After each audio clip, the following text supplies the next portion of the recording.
Good morning friends. मैं हूं अभय सिंह और आपका स्वागत है आपके अपने YouTube channel current affairs for exam में। चलिए आज दिनांक 1/8/2025 की प्रश्नावली शुरू करते हैं। दीनदयाल अंत्योदय योजना राष्ट्रीय ग्रामीण आजीविका मिशन निम्नलिखित में से किस मंत्रालय के अंतर्गत आता है?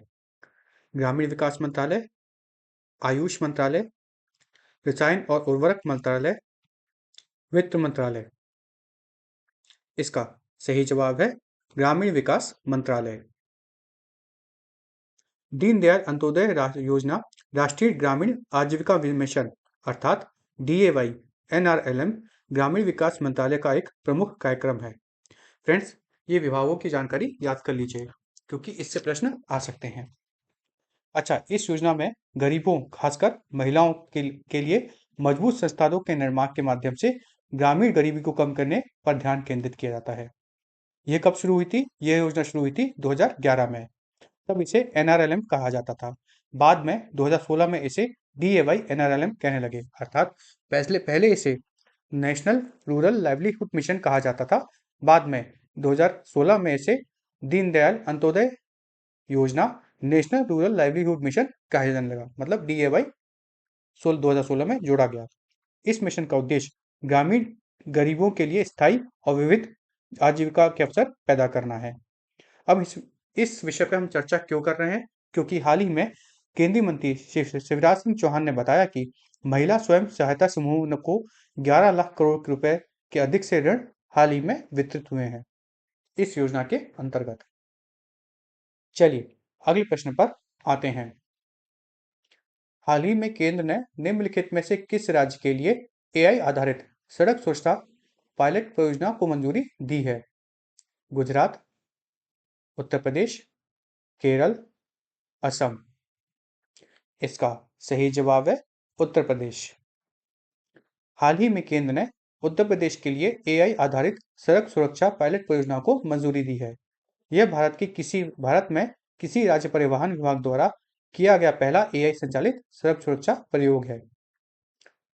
चलिए अगले प्रश्न पर आते हैं। निम्नलिखित में से किस देश के राष्ट्रपति ने हाल ही में भारत पर 25% टैरिफ लागू किए हैं? फ्रेंड्स, ये बहुत न्यूज़ में है, आपको पता होना चाहिए। आपके ऑप्शंस हैं UK, फ्रांस, अमेरिका, जर्मनी। इसका सही जवाब है अमेरिका। हाल ही में अमेरिकी राष्ट्रपति डोनाल्ड ट्रंप ने भारत से आयातित वस्तुओं पर 25% टैरिफ लगाने की घोषणा की है। यह टैरिफ 1 अगस्त से लागू होंगे। इसके अतिरिक्त रूसी तेल और हथियार खरीदने पर भारत पर अलग से अनस्पेसिफाइड पेनल्टी भी लगाई जाएगी। चलिए अगले प्रश्न पर आते हैं। निम्नलिखित में से किसे सशस्त्र सीमा बल का नया महानिदेशक नियुक्त किया गया है? सलील पारेख, अमित सिंघल, संजीव पुरी, संजय सिंघल। इसका सही जवाब है श्री संजय सिंघल। हाल ही में श्री संजय सिंघल को सशस्त्र सीमा बल का नया महानिदेशक नियुक्त किया गया है। फ्रेंड्स, ये याद कर लीजिए, MCQ में आ सकता है कि SSB के नई DG कौन है? नई DG हैं श्री संजय सिंघल। अच्छा, SSB की प्राथमिक भूमिका नेपाल और भूटान से लगती भारतीय सीमाओं की रक्षा करना है। SSB की स्थापना मूलतः 1963 में भारत चीन युद्ध के जवाब में की गई थी। SSB भारत के 5 केंद्रीय सशस्त्र पुलिस बलों में से एक है। इसका मुख्यालय नई दिल्ली में है और सीमांत मुख्यालय लखनऊ उत्तर प्रदेश, पटना बिहार और गुवाहाटी असम में है। तो फ्रेंड्स, इसमें हमने क्या क्या जाना कि SSB के नए DG हैं श्री संजय सिंघल, पहला पॉइंट। दूसरा पॉइंट ये है, जो मेन पॉइंट है, कि इसकी सीमाएं नेपाल और भूटान से लगती हैं। तीसरा, इसकी स्थापना 1963 में की गई थी, जब भारत चीन का युद्ध हुआ था 1962 में। उसके जवाब में इसकी स्थापना की गई थी ताकि भारत से लगती जो चीन की सीमा है उस पर नजर रखी जा सके, चीनियों पर। इसके अतिरिक्त यह अपने जो देश में 5 सेंट्रल आर्म्ड पुलिस फोर्स है उसमें से एक है और इसका मुख्यालय दिल्ली में है तथा सीमांत मुख्यालय लखनऊ, पटना और गुवाहाटी में है। चलिए अगले प्रश्न पर आते हैं। हाल ही में लोकसभा ने निम्नलिखित में से किस राज्य में राष्ट्रपति शासन के विस्तार के संबंध में वैधानिक प्रस्ताव को अपनी मंजूरी दे दी है?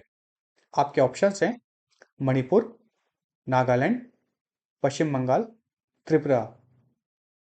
इसका सही जवाब है मणिपुर। आप सबको फ्रेंड्स ये पता ही होगा कि मणिपुर में अभी राष्ट्रपति शासन चल रहा है। तो इसी विषय में लोकसभा ने मणिपुर में राष्ट्रपति शासन को 6 महीने के लिए बढ़ाने संबंधी वैधानिक संकल्प को अपनी मंजूरी दी है। चलिए अगले प्रश्न पर आते हैं।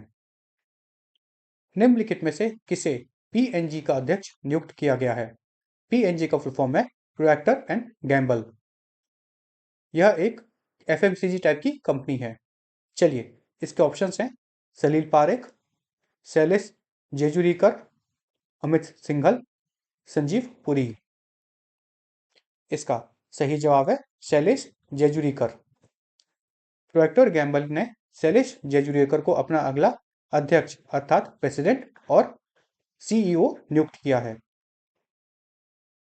चलिए अगले प्रश्न पर आते हैं। दिव्यांश भूमिका ने एशियाई युवा टेबल टेनिस चैंपियनशिप में निम्नलिखित में से कौन सा पदक जीता है? स्वर्ण, रजत, कांस्य, उपरोक्त में से कोई भी नहीं। इसका सही जवाब है स्वर्ण पदक।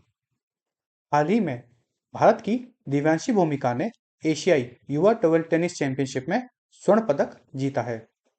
अच्छा, यह 29वीं एशियाई युवा टेबल टेनिस चैंपियनशिप थी और यह उज्बेकिस्तान के कैपिटल ताशकंद में हुई थी।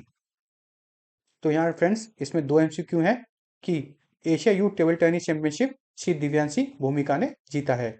दूसरी बात यह कि यह 29वां एशियाई यूथ टेबल टेनिस चैंपियनशिप था जिसका आयोजन उज्बेकिस्तान में किया गया था और खासकर उज्बेकिस्तान की राजधानी ताशकंद में। चलिए अगले प्रश्न पर आते हैं। आईएमएफ ने हाल ही में 2025 और 2026 के लिए भारत के विकास का अनुमान बढ़ाकर कितने प्रतिशत कर दिया है? 6.1%, 6.2%, 6.3%, 6.4%। इसका सही जवाब है 6.4%। इंटरनेशनल मॉनेटरी फंड ने हाल ही में वर्ष 2025 और 26 के लिए भारत का विकास अनुमान बढ़ाकर 6.4% किया है। पहले उन्होंने अपने 2025 का जो अनुमान लगाया था वो 6.2% लगाया था तथा 2026 के लिए उन्होंने 6.3% लगाया था। लेकिन घरेलू जो मांग है उसके चलते उन्होंने इस अनुमान को बढ़ाया है। चलिए अगले प्रश्न पर आते हैं। विश्व कृत्रिम बुद्धिमत्ता सम्मेलन अर्थात world artificial intelligence conference WAIC 2025 हाल ही में निम्नलिखित में से किस देश में आयोजित किया गया था? आपके ऑप्शंस हैं जापान, चीन, दक्षिण कोरिया, फ्रांस। इसका सही जवाब है चीन। हाल ही में विश्व कृत्रिम बुद्धिमत्ता सम्मेलन 2025 चीन में आयोजित किया गया था। इसका उद्देश्य था एआई विकास और सुरक्षा जोखिमों पर जो बहस है उसको वैश्विक प्रौद्योगिकी शासन के रूप में एक केंद्रीय मुद्दा बनाना, जिससे इस पे एक अच्छा बहस होके और एआई के जो अच्छे और बुरे प्रभाव है इसके बारे में दीर्घकालिक सोल्यूशन निकाला जा सके। चलिए अगले प्रश्न पर आते हैं। आईबीआई और मैकेंसी एंड कंपनी इंडिया की रिपोर्ट के अनुसार बीमा क्षेत्र अगले वर्ष किस वर्ष तक दोगुना हो जाने की उम्मीद है? मतलब आईबीआई और मैकेंसी ने एक सर्वे किया जिसके अनुसार किस वर्ष तक जो बीमा है वो दोगुना होने की उम्मीद है भारत में। आपके ऑप्शंस हैं 2027, 2028, 2029, 2030। इसका सही जवाब है 2030। हाल ही में insurance broker association of India IBAI और मैकेंसी ने एक रिपोर्ट जारी की जिसके अनुसार भारत का बीमा उद्योग 2030 तक 123% बढ़ने का अनुमान है और जो कि 2024 में अभी 11.2 लाख करोड़ का है। यह दोगुना होने की उम्मीद है। इसका श्रेय बढ़ती आय और उद्योग में बढ़ती जागरूकता को दिया जा सकता है। भारत दुनिया का सबसे बड़ा 5वां जीवन बीमा बाजार है। तो फ्रेंड्स, हमने क्या 3 बातें सीखी यहाँ से कि IBI और मैकिन्जी ने यह अनुमान लगाया है कि भारत का इंश्योरेंस बाजार 2030 तक दुगना होने की उम्मीद है। अच्छा, ये किस कारण से है? बढ़ती आय और बढ़ती जागरूकता के कारण। दूसरा पॉइंट। और तीसरा पॉइंट, भारत पूरी दुनिया भर में 5वां इंश्योरेंस का बाजार है, 5वां सबसे बड़ा इंश्योरेंस का बाजार है। चलिए अगले प्रश्न पर आते हैं। भारत ने हाल ही में निम्नलिखित में से किस देश को अपनी मानवीय सहायता भेजी है? आपके ऑप्शंस हैं मैक्सिको, सीरिया, बल्गेरिया, वियतनाम। इसका सही जवाब है सीरिया। भारत ने हाल ही में सीरिया को अपनी मानवीय सहायता भेजी है, जिसमें 5 मीट्रिक टन की खेप शामिल है, जिसमें कैंसर रोधी, एंटीबायोटिक और उच्च रक्तचाप रोधी अर्थात डायबिटीज समेत अनेक जीवन संरक्षक दवाएं शामिल हैं। चलिए अगले प्रश्न पर आते हैं। नौसेना प्रमुख एडमिरल दिनेश के त्रिपाठी निम्नलिखित में से हाल ही में किस देश की 4 दिवसीय यात्रा पर थे? आपके ऑप्शंस हैं इंडोनेशिया, जापान, वियतनाम, फिलीपींस। इसका सही जवाब है जापान। हमारे देश के नौसेना प्रमुख श्री एडमिरल दिनेश के त्रिपाठी हाल ही में जापान की 4 दिवसीय यात्रा पर थे। इस यात्रा का उद्देश्य द्विपक्षीय रक्षा संबंधों को मजबूत करना है और समुद्र सहयोग को बढ़ाने पर ध्यान केंद्रित करना है। चलिए अगले प्रश्न पर आते हैं। रक्षा मंत्रालय द्वारा BEL से खरीदे हुए वायु रक्षा अग्निशमन नियंत्रण रडार का उद्देश्य क्या है? आपके ऑप्शंस हैं पर्वतीय निगरानी, मौसम पूर्वानुमान, हवाई खतरों का पता लगाना, नौसेना पनडुब्बी ट्रैकिंग। इसका सही जवाब है हवाई खतरों का पता लगाना। रक्षा मंत्रालय ने भारत इलेक्ट्रॉनिक्स लिमिटेड के साथ 2000 करोड़ रुपए का अनुबंध किया है। यह अनुबंध भारतीय सेना के लिए वायुसेना अग्नि नियंत्रण रडार की खरीद के लिए है, जिसे हम air defence fire control radars कहते हैं, ADFCR। यह रडार लड़ाकू विमान, हेलीकॉप्टर, ड्रोन आदि जैसे हवाई खतरों का पता लगाने में सक्षम है। यह कदम वायु रक्षा रेजिमेंट के आधुनिकीकरण की दिशा में एक पहल है।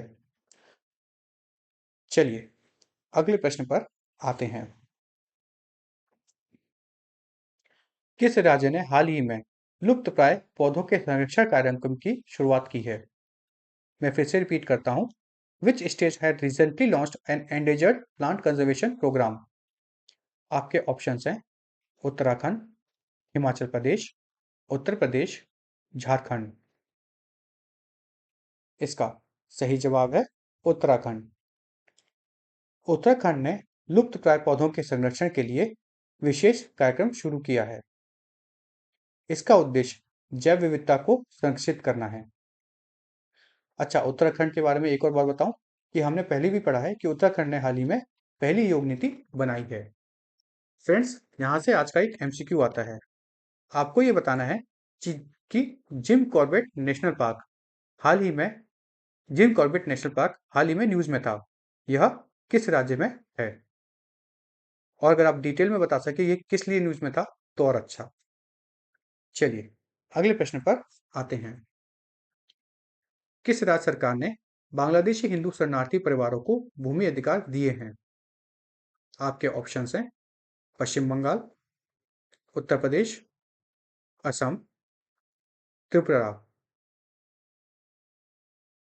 इसका सही जवाब है उत्तर प्रदेश। हाल ही में उत्तर प्रदेश सरकार ने 10,000 से अधिक विस्थापित बांग्लादेशी हिंदू परिवारों को कानूनी भूमि अधिकार देने का निर्णय किया है। इसका उद्देश्य सामाजिक न्याय और पुनर्वास को बढ़ावा देना है। तो फ्रेंड्स ये क्वेश्चन आ सकता है, किस राज्य सरकार ने यह कदम लिया है, क्योंकि ये न्यूज में भी है, तो यूपी गवर्नमेंट ने। चलिए अगले प्रश्न पर आते हैं। रेल मंत्री के अनुसार 2014-15 से रेल दुर्घटनाओं में कितने प्रतिशत की कमी आई है? आपके ऑप्शंस हैं 47, 57%, 67%, 77%। इसका सही जवाब है 70%। रेल मंत्री के अनुसार 2014-15 से रेल दुर्घटनाओं में 77% की कमी आई है। यह बयान हाल ही में रेल मंत्री ने संसद में दिया। सरकार ने कवच जैसी नई तकनीक शुरू की है, जिससे यात्री और रेलवे सुरक्षा को सर्वोच्च प्राथमिकता दी जा रही है। तो सरकार का कहना यह है कि ये जो रेल दुर्घटनाओं में कमी आई है, इसमें एक अहम भूमिका इस कवच ने निभाई है।